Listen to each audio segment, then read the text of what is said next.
네, 사도 바울은 3차 전도 여행을 시작하면서 갈라디아, 길리기아 지방을 지나서 에베소에 머물렀습니다.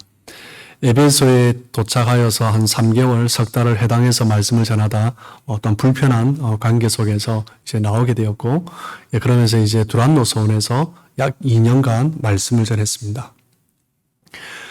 에베소는 소아시아 지역에서 굉장히 중요한 도시였죠. 교통과 무역의 중심지였습니다.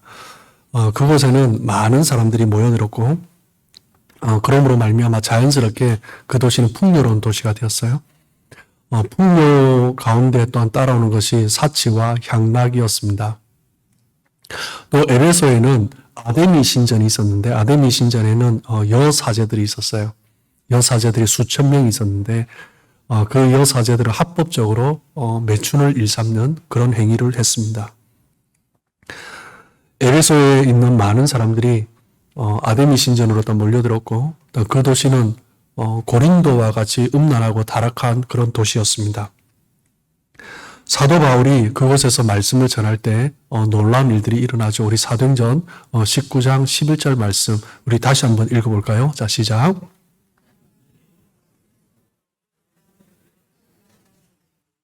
예, 바울의 손을 통하여서 놀라운 능력이 일어났습니다. 아마 손을 대기만 해도 막 기적이 일어났던 것 같아요. 12절에 보면 심지어 사람들이 바울의 몸에서 손수건이나 앞치마를 가져다가 병든 사람에게 얹으면 그 병이 떠나고 악기도 나가더라. 바울이 손을 대었을 때 기적이 일어나고 병든 자가 치유되고 귀신이 떠나갈 뿐만 아니라 사도 바울이 사용했던 손수건이나 앞치마만 가져다가 바울 없이 그것을 갖다 놓기만 해도 놀라운 일들이 일어난 거죠. 손수건은 사도 바울이 천막을 만들면서 땀을 닦던 그 천조각이었습니다. 앞치마는 작업복 같은 거죠. 장막을 만들 때, 천막을 만들 때 앞에 둘렀던 그것이 바로 앞치마였습니다. 사도 바울의 손수건과 앞치마는 특별히 거룩하게 구별된 것이 아니라 평범하게 일할 때 사용하던 그런 것들이었죠. 19장 11절 말씀을 다시 보시면 주어가 누굽니까? 하나님이죠. 바울의 능력이 아니라 하나님의 능력입니다. 하나님이 바울의 손으로 놀라운 능력을 행하신 것입니다. 바울이 놀라운 능력을 행하신 것이 아니라 하나님이 행하신 거죠. 바울의 손수건과 앞치마는 아무것도 아닙니다. 그냥 천조각에 불과한 것입니다. 그런데 하나님께서 우상과 음란이 가득했던 에베소를 불쌍히 여기시사 하나님이 그 땅 가운데 기적들을 행하신 것입니다. 하나님은 지금도 놀라운 일들을 베푸십니다. 선교지에서도 그리고 또 우리의 삶의 현장에서도 사역의 현장에서도 하나님은 그 일들을 행하십니다. 저도 선교지에 또한 있으면서 그리고 또한 20년 이상 사역을 하면서 또한 저희 가정에서도 아이를 키우면서도 하나님 앞에 기도하고 구했을 때 하나님께서 놀라운 일들을 또 행하셨던 그런 경험들이 있습니다. 우리 성도님들 가운데도 그런 경험이 있으신 분들이 있으실 거예요. 하나님께서 바울을 통해서 놀라운 능력이 일어나자 그것을 보면서 마음에 좀 부러움과 함께 시기와 함께 흉내내는 사람들이 있었습니다. 13절을 보시면 우리 19장 13절 같이 한번 읽겠습니다. 시작. 이에 돌아다니며 마술하는 악기 들린 자들에게 주 예수의 이름을 불러 말하되 내가 바울이 전파하는 예수를 의지하여 내게 명하노라 하더라. 돌아다니며 마술하는 사람들이 있었습니다. 순회 주술사 같은 사람이죠. 한국적인 개념에 보면 무당과 같은 그런 사람들이었습니다. 그런데 놀라운 것은 마술하는 어떤 유대인들이 그 주술사들이 누구라고요? 유대인이었습니다. 하나님을 섬기는 사람들인데 돌아다니면서 주술을 행하고 다닌 거죠. 바울을 흉내내면서 외쳤습니다. 주 예수의 이름을 불러 말하되 바울이 전파하는 예수를 의지하여 내게 명하노라. 그들이 외친 것은 무엇 때문입니까? 예수님을 믿었기 때문입니까? 그렇지 않죠. 주술을 행하는 사람들에게 있어서 중요한 것은 주문입니다. 근데 바울이 행하는 기적을 보니까 뭔가 항상 동일한 말을 하거든요. 그것을 주문으로 생각한 거죠. 예수의 이름으로. 그러니까 기적이 일어나는 거예요. 그래서 자기들도 예수의 이름으로 시험 삼아서 해보았다라고 이야기하고 있습니다. 14절을 보시면 유대의 한 제사장 스게와와 7 아들도 이 일을 행하더라. 7 아들, 누구의 아들요? 제사장 스게와라고 이야기하고 있습니다. 제사장은 누굽니까? 하나님의 제사를 수정드는 사람이죠. 한글 성경에는 제사장이라고 되어 있는데 영어 성경에 보면 NIV도 그렇고 KJV도 그렇고 NSAB도 그렇고 NASB도 그렇고 많은 영어 번역본을 보면 Chief Priest라고 되어 있습니다. 누구예요? 대제사장이죠. 그냥 제사장도 아니고 예루살렘 성전에서 제사를 전체를 책임지고 총괄했던 사람이 일정 기간 동안 전체를 책임진 사람이 대제사장이었습니다. 물론 이 스게아가 당시의 제사장이 아니라 전직 대제사장일 수도 있습니다. 어쨌든 간에 이 대제사장이든지 이었던 사람이든지 관계없이 이 사람이 예루살렘도 아니고 이스라엘도 아니고 저 먼 이방 땅에 그 소아시아 지역에서 그것도 음란하고 그 향락이 가득한 그 도시에 머물러 있다라는 거예요. 그가 어떤 삶을 살았는지 그 아들들을 봐도 알 수 있는 거죠. 유대인들의 영적 상태가 또 얼마나 암울했는지 우리는 스게야 제사장과 그 아들들의 모습을 통해서 볼 수가 있습니다. 또한 우리가 볼 수 있는 것은 이 에베소가 얼마나 주술로 미신으로 큰 영향력을 가지고 있었던 도시인가라는 것을 또한 알 수 있습니다.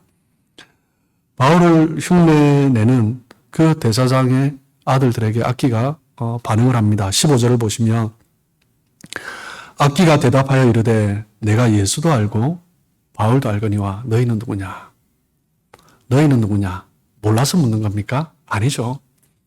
내가 예수도 알고 하나님의 아들 예수도 알고 그 예수의 이름을 의지해서 사역을 하는 바울도 아는데 너희들은 도대체 뭐냐라는 거예요. 예수랑 아무 관계없는 너희들이 왜 예수의 이름을 외치고 있냐라는 거예요. 사도행전 우리가 앞서 봤던 16장에 보면 빌립보에 갔을 때 바울이 빌립보에 갔을 때 빌립보에서 귀신 들린 여종이 바울과 그 일행을 알아보고 떠나가 달라고 이야기했던 것을 우리는 잘 알고 있습니다. 예수님께서 가버나움에 들어가셨을 때 가버나움에도 한 귀신 들린 사람이 있었는데 그 귀신 들린 사람에게 있던 귀신이 소리쳐서 거룩한 자여 내게서 떠나소서라고 외쳤어요. 귀신은 예수 그리스도를 분명히 알고 그 그리스도를 따르는 사도들, 그 사람들을 분명히 알고 있다라는 거예요.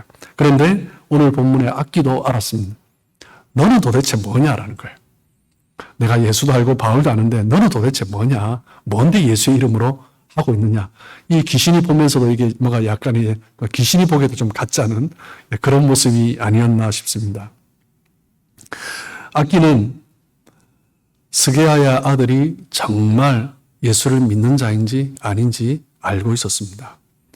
예수를 믿지 않으면서 예수의 이름을 마치 주문처럼 외치는 사람인지 아닌지 분명히 알고 있었던 거죠. 악한 영들은 예수님을 대적하면서도 예수님이 하나님의 아들인 것을 알고 있습니다. 악한 영들은 예수 그리스도의 이름을 의지하여서 나가는 사람을 항상 대적하며 바라보며 조심히 하고 있는 거죠. 그 사람이 누군지 분명히 알고 있습니다. 예수를 믿는 사람 중에 악한 영들에게 블랙리스트에 올라가 있는 사람이 있어요. 그 그리스도의 능력을 의지해서 나가는 사람. 근데 교회는 다니는데 귀신들이 별로 신경 안 쓰는 사람이 있습니다. 귀신들이 그것이 분명히 알고 있다는 거죠. 스게와의 아들들이 예수의 이름을 선포했을 때 악기들이 대들었습니다. 16절 말씀을 보시면 악기 들린 사람이 그들에게 뛰어올라 눌러 이기니 그들이 상하여 벗은 몸으로 그 집에서 도망하는지라. 악기 들린 한 사람이 스게야의 7 아들을 눌러버렸어요. 그들에게 뛰어올라서 그 사람 위에 막 올라탔던 것 같아요. 그러면서 막 상하게 했어요. 뭐 피가 뭐 철철 흘렀겠죠. 그러니까 이제 막 올라타니까 옷이 찢겨지고 막 물어뜯었는지 막 옷도 벗겨진 채 막 상한 몸으로 도망갔습니다. 여러분 그 반지의 제왕을 영화를 보셨죠, 그죠? 그 영화에 보면 그 기억에 남는 인물 중에 하나가 골룸이라는 인물이 있습니다. 마귀처럼 생긴 존재죠. 그 골룸이 다른 사람들과 싸울 때 다른 사람들이 올라타서 물어뜯었어요. 마치 이 사도행전에 스게와의 아들들과 싸웠던 이 귀신 들린 악기가 그렇게 행했던 것 같아요. 그러니까 막 물어뜯은 거예요. 옷도 찢고 그 상태로 정말 혼비백산하면서 도망갔습니다. 여러분, 악한 영들은 분명하게 우리가 어떤 사람인지 알고 있습니다. 예수님을 진정으로 믿는 자인지 아니면 불안한 마음에 나도 예수의 이름으로 우리 며느리의 하나님의 이름으로 기도를 하는 사람인지 분명히 알고 있다는 거예요. 7장 21절에 보면 마태복음 7장 21절에 보면 예수님도 분명히 말씀하시죠. 나더러 주여 주여 하는 자마다 다 천국에 들어갈 것이 아니요 다만 하늘에 계신 내 아버지의 뜻대로 행하는 자라야 들어가리라. 여러분, 누가 천국에 들어갈 수 있습니까? 예수의 이름을 부르는 자들, 예수님을 주로 부르는 사람이 천국에 들어갑니까? 아니요, 다 그렇지 않다고 해요. 자신의 이익을 위해서, 자신의 욕심을 위해서, 내 뜻을 위해서 예수의 이름을 부르는 자는 천국에 들어갈 수 없다라고 말씀하시는 거예요. 우리가 주님의 이름을 부를 때 어떻게 불러야 된다고요? 하나님의 뜻을 위해서, 하나님의 나라를 위해서, 하나님의 영광을 위해서 주의 이름을 부르는 거예요. 그 사람들이 천국에 들어갈 수 있다라고 말씀하시는 것입니다. 예수의 이름을 행하고 있는 자라 할지라도, 하나님의 이름으로 행하고 있는 자라 할지라도, 하나님 앞에 나와 예배하고 예수의 이름으로 예배하는 자라 할지라도 그 가운데 하나님의 뜻이 빠진다면, 하나님의 영광이 빠진다면 아무 의미 없이 시간 보내는 것일 수도 있다라는 거예요. 주수자들이 악귀들에게 당했다. 스게와의 아들들이 악귀들에게 당했다라는 소문이 삽시간 그 온 에베소에 퍼졌습니다. 17절, 18절을 보시면 에베소에 사는 유대인과 헬라인들이 다 이 일을 알고 두려워하며 주 예수의 이름을 높이고 믿은 사람들이 많이 와서 자복하여 행한 일을 알리며, 미신에 온통 젖어 있던 에베소에 이 스게와의 아들들의 사건은 큰 파장을 일으켰습니다. 많은 사람들이 두려움 가운데 나왔어요. 정말 그 사람들이 예수님을 믿었는지, 예수님을 하나님의 아들 구세주로 믿었는지 아닌지 몰라도 분명한 것은 자신들이 섬기고 있던 우상보다 더 큰 능력이 있다는 거예요. 그것 때문에 두려운 마음에 더 많은 사람들이 나왔습니다. 예수를 믿으면서 바울 앞에 나와 자복하고 그동안 자신들이 저질렀던 죄를, 행했던 악한 행위들을 고백하면서 엎드렸습니다. 19절을 보시면 또 마술을 행하던 많은 사람이, 그냥 에베소에 있는 그냥 평범한 사람들뿐만 아니라 마술을 행하던 많은 사람들, 주술사들이 모였어요. 그 무당들, 주술사들, 마술사들도 다 같이 그 앞에 모여들었습니다. 그 책을 모아가지고 와서, 어떤 책이에요? 그들이 섬기던 그 우상, 그들이 행했던 주술의 방법, 그 주술에 관한 책들, 그 모든 책들을 가지고 와서 모든 사람 앞에서 불사르니, 여러분, 이 종교적인 것 아닙니까? 어떤 종교의 경전을 사람들 앞에 나와서 다 불태웠다는 것은 무엇을 의미하는 거예요? 더 이상 내가 이것을 따르지 않겠다라는 거예요. 그러니까 공적으로 모든 에베소 사람 앞에서 그 모든 주술사들이, 마술사들이 더 이상 내가 이것을 행하지 않겠다, 이것을 이제 내가 대적하겠다, 배격하겠다라는 것을 공식적으로 선포한 것입니다. 그 책을 불살랐는데 책값이 얼마라고요? 은 5만이나 되더라. 은 5만이 얼마입니까? 예수님께서 가룟 유다에 의해서 팔리실 때 은 30에 팔리셨죠? 은 하나가 드라크마의 가치가 있죠. 드라크마라고 하는데, 드라크마 은 하나가 당시에 노동자의 하루 품삯이었습니다. 그래서 기본적으로 요즘 어떤 시세로 계산을 하면 그냥 적당하게 잡아서 한 100불 정도로 잡아봅시다. 그러면 은 30이면 얼마예요? 3,000불이죠. 예수님이 3,000불 정도에 팔리신 것입니다. 그냥 평범하게 그냥 살아가는 사람들의 그냥 작은 한 달 월급치 정도에 예수님이 팔리신 거죠. 그렇다면 은 5만은 무엇입니까? 5만은 얼마예요? 5만에 공 2개를 더 보시면 50만, 500만이 되는 거예요. 한 500만 달러가 되는 것입니다. 하나로 따지면 50억, 60억 정도가 되는 거죠. 그 주술사들이 책을 가지고 와서 다 불태웠는데 그 책의 값어치가 얼마가 된다고요? 500만 불어치가 되는 거예요. 50억, 60억어치가 되는 거예요. 얼마나 많은 책을 태웠겠습니까? 얼마나 많은 책을 가지고 왔겠습니까? 그 많은 얼마나 많은 주술사들이 모였겠어요. 또 우리가 알 수 있는 것은 얼마나 많은 사람들이 회개하고 예수 그리스도 이름 앞에 나서 자복하면서 그 에베소에 새로운 바람이 일어났겠습니까? 그런데 놀라운 것은 하나님이 바울을 통해서 이 일을 행하셨는데, 여러분 바울이 2년 동안 지금 에베소에 있습니다. 2년 동안 에베소에 있는데 에베소에서 바울이 한 일이 뭐예요? 두란노에서 말씀을 가르친 겁니다. 다른 것 한 것 없어요. 그냥 두란노에서 말씀을 가르친 거예요. 사도행전 19장 우리 20절에 보면 이와 같이 주의 말씀이 힘이 있어 흥황하여 세력을 얻으니라.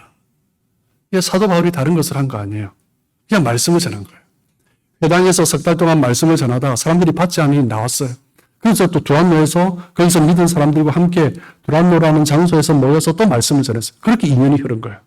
그렇게 말씀을 전하면서 사람들이 은혜 받고 그 말씀으로 변화되면서 도시가 변한 것입니다. 에베소의 놀라운 부흥의 역사의 원인은 말씀이었습니다. 부흥이 일어나지 않는 이유는 단 하나예요. 무엇입니까? 말씀이 희귀한 것입니다. 말씀이 나타나지 않기 때문입니다. 여러분 그리스도인들이 모이면 무엇이 주제가 되는 거예요? 말씀이 되어야 되죠. 함께 차를 나누어도 주신 말씀을 따라서 우리가 어떤 은혜를 받았는지 함께 나누는 것입니다. 저도 유튜브를 통해서 한 번씩 어떤 좋은 목사님, 은혜로운 목사님 소식을 들으면 설교를 듣습니다.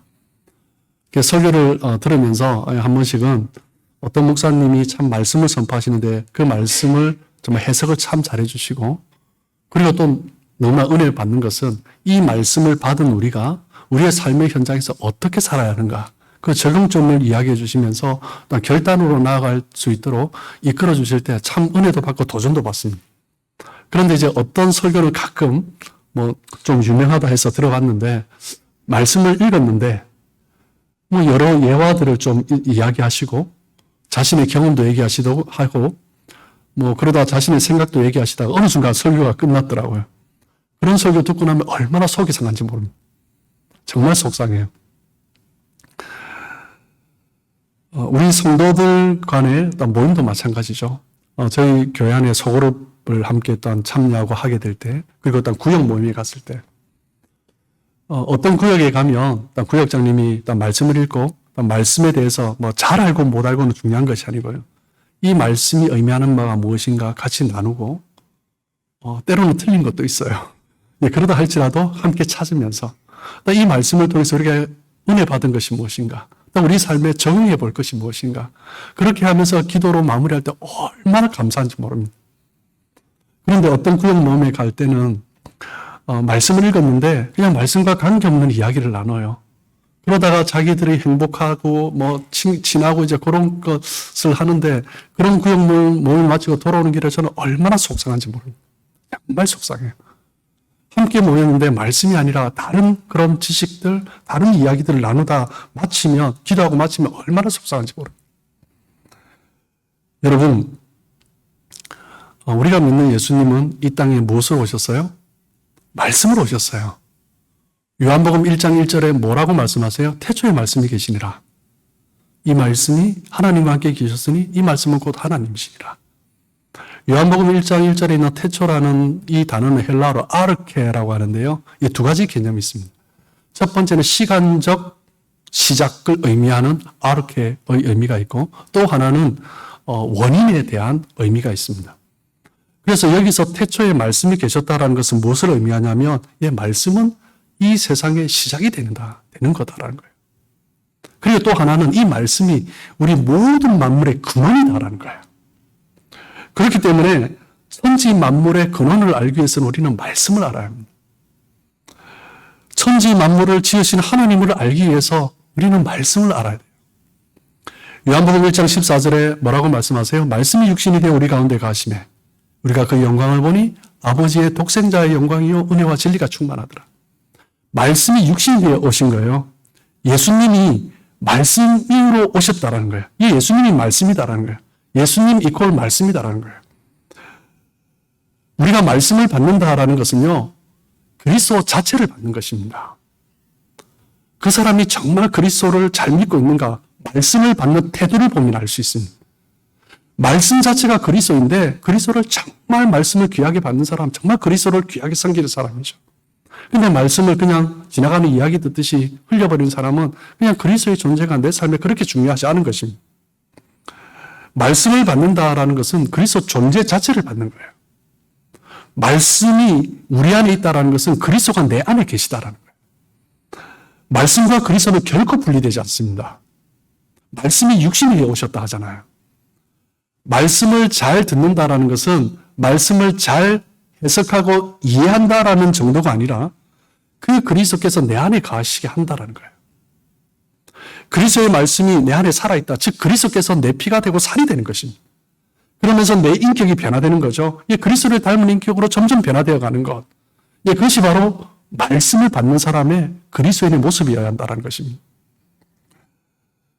초대교회 안에 약간의 문제가 터진 적이 있습니다. 사도들이 어떤 사역을 하면서 오순절이 지나고 사람들이 모여들었을 때 또 여러 일을 하면서 구제의 문제로 사도들이 좀 분주해졌어요. 그랬을 때 사도들이 결단을 합니다. 어떻게 결단합니까? 6장 4절에 보면 우리는 오로지 기도하는 일과 말씀 사역에 힘쓰리라. 그러면서 7 집사를 세웠지 않습니까? 7 집사를 세우면서 사도들은 말씀과 기도에만 집중하겠다. 구제를 하고 행정을 하는 것을 이제 집사들에게 맡긴 거죠. 그러면서 6장 4절 이후에 잠깐 이후에 석절 이후에 6장 7절에 어떤 결과가 일어납니까? 하나님의 말씀이 점점 왕성하여 예루살렘에 있는 제자의 수가 더 심히 많아지고 허다한 제사장의 무리도 이 도에 복종하니라. 사도들이 말씀 사역에 집중하니 그 예루살렘에 믿는 사람의 수가 더 많아진 거예요. 제자의 수가 심히 많아졌습니다. 그 하나님의 그 말씀 앞에 제사장의 무리들도 이 도에 복종하면서 나온 것입니다. 예루살렘에 그 당시에 그 제사장의 숫자가 수만 명이 있었대요. 그 사람들이 이 말씀 앞에 나온 것이에요. 말씀 사역을 통해서 생명의 역사가 일어나는 거예요. 뭐 때문입니까? 말씀이 생명이기 때문이죠. 생명은 생명을 낳습니다. 그렇기 때문에 말씀이 선포되는 것은 생명의 역사가 일어나는 것입니다. 여러분, 하나님의 말씀을 나눠 보십시오. 하나님의 말씀을 만날 때, 사람들을 만날 때, 성도들을 만날 때, 심지어 믿지 않는 사람들을 만날 때 나타나는 변화가 뭐예요? 내 안에 생명이 일어나는 거예요. 내가 기쁜 거예요. 그러면서 또 다른 의미가 있습니다. 생명이 생명을 낳잖아요. 그 사람이 변화되는 것을 보는 거예요. 회복되고 치유되는 것을 보는 것입니다. 무엇 때문에요? 말씀이 생명이기 때문입니다. 예수님이 말씀으로 오셨기 때문이죠. 그렇기 때문에 우리가 행하는 것은 말씀을 나누고 말씀이 주시는 그 은혜를 누리는 것입니다. 우리 안에 하나님의 나라가 커져가고 있는가? 아니면 내 삶의 영역에서 사탄의 왕국이 커져가고 있는가? 무엇을 보면 알 수 있습니까? 그 사람이 말씀을 대하는 태도를 보면 알 수 있습니다. 정말 말씀을 그리스도를 받듯이 말씀을 정말 은혜롭게 귀하게 받는 사람은 하나님의 나라가 커져가는 거예요. 그런데 말씀이 아니라 세상적인 것들을 항상 쫓아가요. 세상을 다스리는 자가 점점 그 영역을 내 안에서 확장해 가는 거죠. 말씀을 어떻게 받아들이냐에 따라서 그 사람의 삶의 결과는 완전히 달라지는 것입니다. 예수님께서 말씀을 받는 사람들의 태도에 대해서 4가지 밭으로 비유하셨어요. 이 4가지 밭 중에 이 세 가지 밭은요, 결실을 맺지 못했습니다. 하나만 맺었어요. 그 의미는 무엇입니까? 결실을 맺는 것이 쉽지 않다라는 거예요. 그런데 또 하나는 대부분의 씨가 말씀이 뿌려지는데 이 말씀이 결실도 맺지 못하고 그냥 사라지는 거예요. 가슴 아픈 이야기죠. 그렇다면 어떻게 하면 좋은 땅이 될 수 있습니까? 여러분, 씨는 말씀은 명확한 것입니다. 그런데 중요한 것은 이제 땅이죠. 말씀을 받는 땅입니다. 첫 번째 땅은 어떤 땅입니까? 길가입니다. 길가는 뿌려져도 내리지가 않습니다. 무엇 때문에요? 바닥이 너무나 딱딱하기 때문에. 내 안에 이미 가득 채워져 있습니다. 세상 것으로 가득 채워져 있고 내 생각이 가득 채워져 있고 말씀이 떨어지는데도 들어가지가 않습니다. 너무나 마음이 완고한 거예요. 이것을 뭐라고 하는 거죠? 교만이라고 합니다. 말씀을 받지를 않는 거예요. 마음이 너무 내면이 단단해져서 굳어져 버린 것입니다. 두 번째 밭은 어떤 밭입니까? 돌짝밭입니다. 바닥은 돌인데 약간의 흙이 있어요. 그게 말씀이 떨어져요. 흙이 있죠? 그러니 또 바닥이 그 아래가 돌이 있으니까 열을 잘 받죠. 그러니까 금방 씨앗이 나옵니다. 그러면서 금방 자라는 것 같아요. 그런데 뿌리를 내리지 못하죠. 그래서 금방 말라 죽어버리는 거예요. 세상 일에 분주하기 때문에 말씀을 진지하게 받지 않습니다. 말씀을 받을 때 금방 감동을 받고 은혜를 받는 것 같아요. 은혜 받은 느낌을 누리는 것 같아요. 그런데 뿌리 내시지 않는 거예요. 내 삶에는 말씀이 역사하지 않는 거예요. 그냥 예배를 드리고 말씀을 읽고 말씀을 들을 때는 감동을 받고 은혜를 받는데 내 삶에는 안 내리는 거예요. 그것이 무슨 밭이라고요? 돌짝밭입니다. 세 번째는 어떤 밭입니까? 가시떨기 밭입니다. 말씀이 내렸어요. 뿌리가 잘 내렸습니다. 그러면서 잘 자라죠. 자라다가 걸리기 시작합니다. 무엇에 걸립니까? 가시에 걸리는 거예요. 재물에 걸리고 세상 이익에 걸리고 욕심에 걸리고 관계에 걸리고 이것저것에 걸리면서 자라지를 못하는 거예요. 그러면서 자라가다가 오히려 상처받고 찢어지고 그러다가 말라 죽어가는 것입니다. 이 세 부류는 모두 열매를 맺지 못했습니다. 무슨 문제입니까? 마음이 문제인 거죠. 마음이 딱딱해진 것이고 마음이 세상 것에 갈라진 것입니다. 우리는 나는 지금 어떤 밭인가? 내 마음의 밭은 어떤 밭인가? 우리는 확인해 봐야 됩니다. 어떤 설교를 들었느냐? 누구의 설교를 들었느냐? 그것이 그렇게 중요하지 않을 수 있습니다. 중요한 것은 뭐예요? 내 마음이 어떤 밭이냐라는 거예요. 중요한 것은 내 마음이 좋은 밭이냐 아니냐. 누가복음 8장 8절에 보시면 더러는 좋은 땅에 떨어짐에 나서 100배의 결실을 하였느니라. 더러는 대다수가 아니라 더러는 소수라는 거예요. 좋은 땅에 떨어져서 100배의 결실을 하였습니다. 그렇다면 좋은 땅이란 어떤 땅입니까? 누가복음 8장 15절에 보면 좋은 땅에 있다는 것은 착하고 좋은 마음으로 말씀을 듣고 지키어 인내로 결실하는 자니라. 좋은 땅에 뿌려졌다라는 것은요, 그 행실이 착하고 좋은 사람이다, 도덕적인 사람이다, 그것을 의미하는 것이 아닙니다. 누가복음 8장 15절의 핵심이 무엇입니까? 사도행전의 저자 누가가 이 예수님의 말씀을 듣고 또 다른 제자들과 또 다르게 쓴 부분인데, 이 누가가 강조하는 것이 뭐예요? 말씀을 듣고 지키어. 지키어가 핵심입니다. 말씀을 들을 뿐만 아니라 누가가 강조하는 것은 지키는 것을 강조하는 거예요. 우리가 주님의 말씀을 듣는 것으로 만족해서는 안 된다라는 거죠. 주님의 말씀을 듣고 깨달았다면 그 다음 단계가 가장 중요한, 제일 중요한 단계가 있는데 무엇이라고요? 지키는 것이다라는 것입니다. 겉으로 보기에는 아무리 착해 보이고 도덕적으로 보이고 정말 나이스한 사람처럼 보인다 할지라도 하나님의 말씀이 그 안에 들어가지 않으면, 말씀을 받지만 그 말씀을 내 삶 가운데 실천하지 않고 있다면, 그 말씀을 거부하고 있다면 위선적일 수 있다는 거예요. 신앙생활을 하면서 우리가 경계해야 되는 것은 무엇입니까? 나도 모르게 마음이 굳어지는 것입니다. 농사를 해보시고 밭을 갈아보신 분들은 아시겠지만 밭은요, 그냥 내버려두면 금방 굳어집니다. 세상 것 가운데 우리의 마음이 빼앗기고 점점 말씀을 멀리하고 점점 잊어버린 상태에서 그냥 살아가다 보면 금방 마음이 굳어져 버립니다. 말씀이 떨어져도 말씀을 들어도 그냥 튕겨나가 버리는 거예요. 잠깐 느낌은 좋은데, 감동은 받았는데 내 삶 가운데 뿌리 내리지 않는 거예요. 굳어버린 거죠. 이 시대는 정말 우리를 혼란스럽게 하고 산만하게 합니다. 너무나 좋은 것들이 많습니다. 너무나 많은 것들이 쏟아지고 있습니다. 그 가운데 우리가 우리의 마음을 기경하지 않으면 금방 우리의 마음이 굳어져 버리는 것입니다. 좋은 땅을 유지하기 위해서 우리의 마음을 끝없이 기경하며 말씀을 받아야 합니다. 그럴 때 30배, 60배, 100배의 결실을 얻을 수 있는 거죠. 사랑하는 성도 여러분, 에베소에 부흥이 일어났던 이유는 무엇이에요? 오늘 본문에서 강조하는 것은 단 하나입니다. 말씀입니다. 말씀 때문에 부흥한 거예요. 여러분, 우리의 삶의 자리에 어렵고 힘든 일이 있어요. 무엇 때문입니까?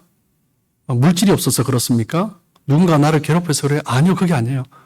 말씀이 없어서 그렇습니다. 말씀 하나면 충분합니다. 물질이 어떠하든지 사람들이 어떠하든지 내 안에 하나님의 말씀이 살아있다면 그것 하나로 충분하죠.